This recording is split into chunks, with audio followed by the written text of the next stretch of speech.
अस्सलाम वालेकुम नाज़रीन कराम, हामिद मीर ने बड़ा इंकशाफ किया है कि इमरान खान अपने दौर में किसी सहाफ़ी को लिफाफा नहीं देते थे। उधर उन्होंने शहबाज शरीफ की बात करते हुए ये कहा कि शहबाज शरीफ जो है वो इस्टेब्लिशमेंट से अच्छे तल्लुकात के ख्वाहिशमंद है और उनसे अच्छे तल्लुकात रखना चाहते हैं। आइए पहले ये वीडियो देखते हैं, फिर इससे बात करते हैं।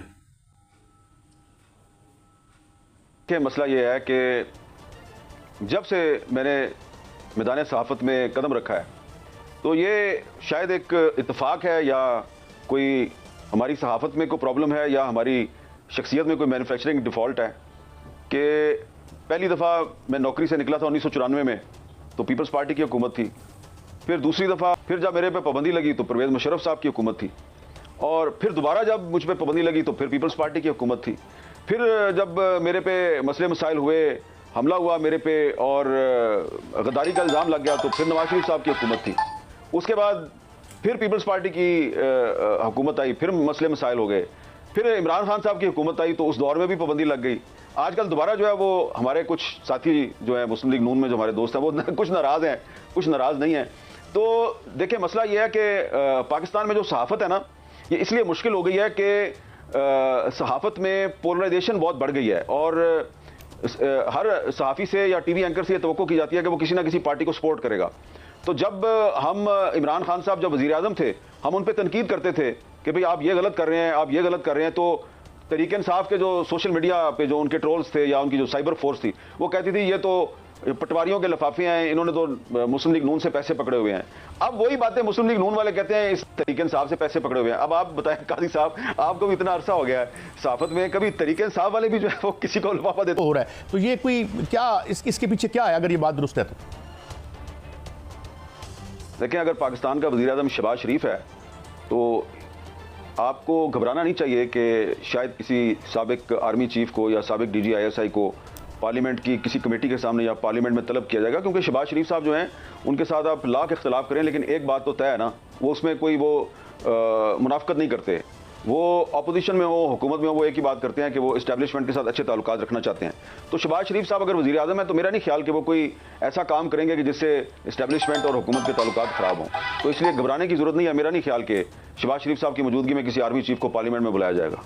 अच्छा मीर साहब, ये एक और बात कि ये भी इसको ज़्यादा अहमियत ना दें कि जो धमकियों की बात कर रहे हैं कि इन तमाम स्टेटमेंट्स के बाद उनको धमकियाँ आई। वज़ीर दिफा is a very powerful post है, तो ये भी आप समझते हैं कि it should be neglected? देखें, एक कानूनी तरीका जो है उसके मुताबिक मामलात चल रहे हैं। मसलन फैज़ाबाद धरना केस जो है उसमें चीफ जस्टिस काजी फायज़ साहब जो हैं उन्होंने ये हुक्म दिया हुआ है कि ये इंक्वायरी की जाए कि फैज़ाबाद केस में जो उन्होंने फैसला सुनाया था उस पर अमल दरामद क्यों नहीं हुआ, उसको आप अमल दरामद केस कहते हैं। तो उसमें जनरल फैज़ के खिलाफ इंक्वायरी शुरू हुई है, उन्होंने अपना बयान रिकॉर्ड करवा दिया है, उसमें और भी लोगों ने बयान रिकॉर्ड करवाए हैं। तो एक तो वो मामला चल रहा है। दूसरा, जनरल फैज़ साहब के कोई भाई हैं नजफ साहब, उनके खिलाफ एक अलग इंक्वायरी चल रही है। तो लेकिन ये जो दो इंक्वायरियां हैं इसका पार्लियामेंट से कोई ताल्लुक नहीं है। एक इंक्वायरी जो नैब में एक एप्लीकेशन दी गई थी जनरल फैज़ के खिलाफ, तो वो इंक्वायरी खुली और फिर बंद हो गई, और वो उस वक्त बंद हुई जब शहबाज शरीफ साहब जो हैं वो इलेक्शन से पहले वज़ीर आज़म थे, और नैब जो है वो आपको पता है कि वो तो हुकूमत के कंट्रोल में है।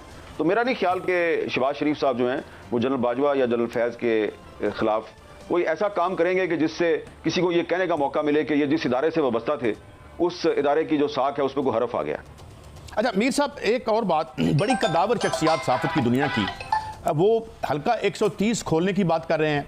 जो जावेद लतीफ़ साहब कहते हैं हमें हमारे लीडर ने सच बताने से रोक रखा है, हम बता सकते हैं कि हमें मियां साहब को पार्लियामान में आने से किसने रोका है। तो इसको आप कैसे देखते हैं? What is your take on this? देखिए, एक तरफ तो तहरीक-ए-इंसाफ है, वो दावा करती है जी कि पंजाब के कुछ हलकों में बड़ी धांधली हुई है। जो है वो बलूचिस्तान के कुछ हलकों की बात करते हैं। जाफर मंदोखेल साहब मुस्लिम लीग नून के सूबाई सदर हैं बलूचिस्तान में, उन्होंने खुद कहा है कि उनको 3 करोड़ रुपए दे के हरवाया गया है।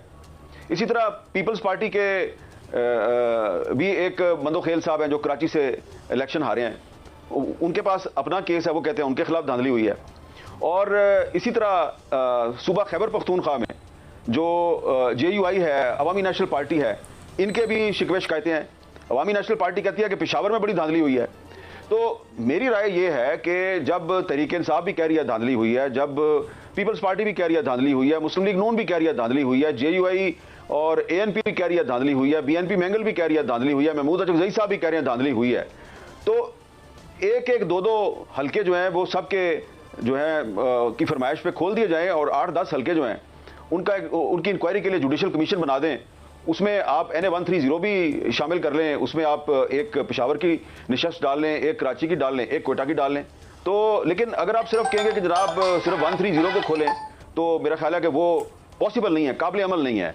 इस तरह के हालात वाक़यात जो हैं वो सामने आ गए हैं कि जिससे कि जो नाज़रीन कराम, वीडियो आपने देखी, आपने देखा कि हामिद मीर ने किस तरह से इंकशाफ किया है कि मुस्लिम लीग नून और तमाम पार्टियां जो है वो उनके बारे में भी ये कहा जाता है कि वो लिफाफा देते हैं। हमें साफ़ी के तौर पर जो है वो ये कहा जाता है कि हम पैसे लेने वाले साफ़ी हैं। हम किसी के ख़िलाफ़ बात करते हैं, इमरान खान के ख़िलाफ़ अगर बात करें तो वो लोग ये कहते हैं कि ये मुस्लिम लीग नून से पैसे लेते हैं, और मुस्लिम लीग नून वालों के ख़िलाफ़ की बात करें या किसी और पार्टी के ख़िलाफ़ तो वो ये कहते हैं कि इससे दूसरी पार्टी से पैसे पकड़े हुए हैं। वीडियो आपने देखी, उम्मीद है वीडियो आपको पसंद आई होगी। मिलते हैं किसी नई वीडियो में, अपना बहुत सा ख्याल रखिएगा। अस्सलाम।